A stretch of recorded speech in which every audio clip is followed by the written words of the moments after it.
Toronto real estate just finished its worst year for sales in 25 years. This wasn't a pricing problem. This wasn't an inventory problem. This was a confidence problem. But uncertainty killed momentum. We had trade wars.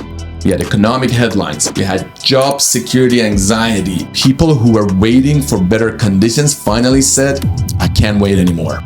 Pay attention to this. So what we're seeing isn't a collapse. It's a reset. The share of condos selling under $500,000 doubled in 2025. And that's not investors dumping, that's affordability coming back. That's not a crash, that's a base. Toronto real estate just finished its worst year for sales in 25 years. Not 2008, not 2017, which we all know that was a gong show, not COVID, 2025. But here's the part nobody's talking about. This might actually be the setup for the next cycle. In this video, I'm going to break down the actual data from the report, showing you why buyers froze in 2025 and why sellers started listing like there is no tomorrow, and what this tells us about 2026. Now let's get into it. What actually happened in 2025? Let's start with the headline nobody can ignore. Total GTA home sales in 2025 were 62,433 transactions. That's 11% from 2024, 26% below the 30-year average, and the lowest level since the 2000. When you adjust for the population, sales were at their lowest point in over 30 years. This wasn't a pricing problem. This wasn't an inventory problem.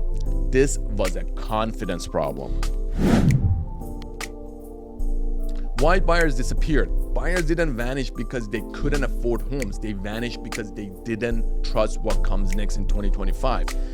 Interest rates were falling. Prices were already down. Affordability was improving. But uncertainty killed momentum. We had trade wars. We had economic headlines. We had job security anxiety. And the sales to new listing ratio fell to 33% for that year. And for context, a balanced market is about 45 to 60%. So 33% is the lowest reading in 30 years. That's a full-on buyer's market. But buyers still didn't act. Now, here's where it gets interesting. Sellers didn't panic in 2023. They didn't panic in 2024. But in 2025, they blinked. New listings hit an all-time record. We had over 186,000 homes listed in 1 year. Active listings at the end of the year were over 17,000. That's highest level since 2008. What that tells us is simple. People who were waiting for better conditions finally said, I can't wait anymore. Let's talk prices. The average GTA home price in December was just over $1 million. That's 5.1% down year over year and 13.2% over 4 years, and nearly 25% below peak of the market back in 2022. This marks the third straight year of price decline, something we haven't seen since the 1990s. And this part matters.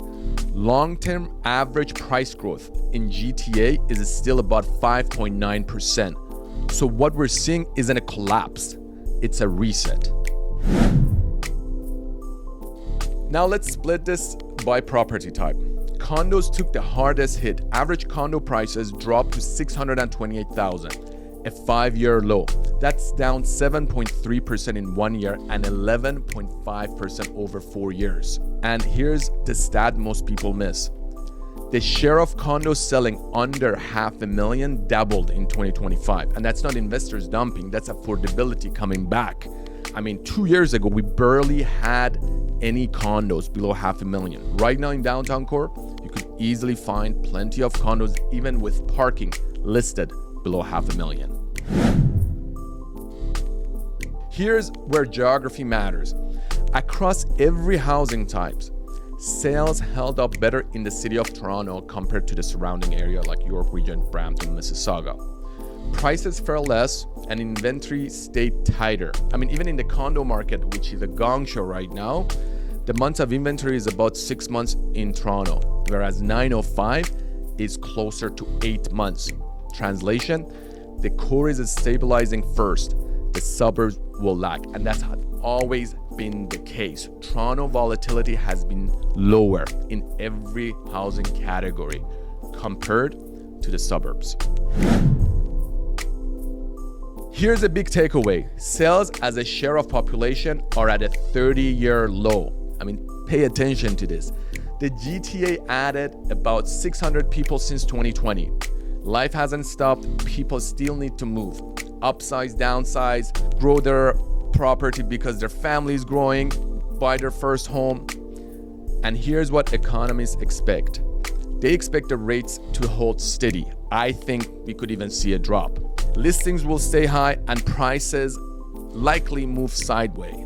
That's not a crash, that's a base. If you're waiting for headlines that say market is safe, you will miss the window. The people who win in real estate don't buy at the top.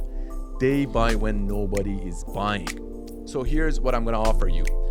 If you want clarity instead of headlines, feel free to book a free call with me through the Calendly link below. I run a team in Toronto and I would be happy to analyze your situation and tell you how we can help you depending on your situation.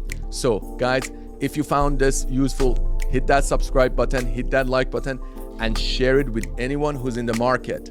Thank you for watching and we'll see you next time.